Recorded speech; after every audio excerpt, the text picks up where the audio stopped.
PTI या बानी PTI किसी सूरत डायलॉग, जमहूरी रवैयों, बैठ के बात करने, टेबल पे आने के लिए तैयार नहीं है।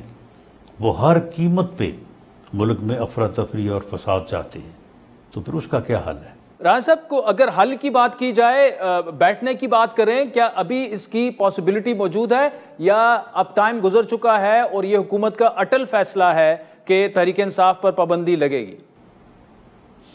देखिए, पीटीआई पे पाबंदी जो है वो जिस तरह से मैंने अर्ज किया 17(2) के तहत हुकूमत सिर्फ डिक्लेरेशन जारी कर सकती है कि with the reason, proofs and evidence of such and such, this and this party is operating, working against the sovereignty and integrity of Pakistan.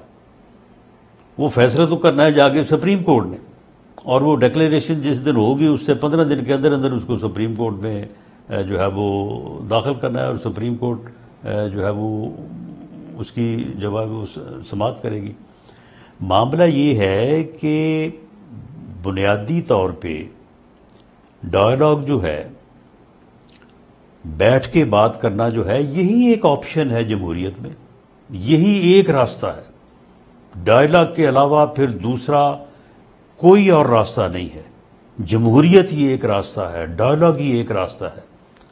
उसके ऊपर हम उस वक्त भी तैयार थे जब इमरान खान साहब हमारे खिलाफ कैपिटल पनिशमेंट के केसेस बना रहे थे, हमें जेलों में ठूंस रहे थे, जेलों में अजीतें दे रहे थे, अमेरिका से जो है वो एसी और पंखे बंद करने और उतारने और हॉस्पिटल से बाहर निकालने और दवाइयाँ बंद करने के ऑर्डर्स भेज रहे थे।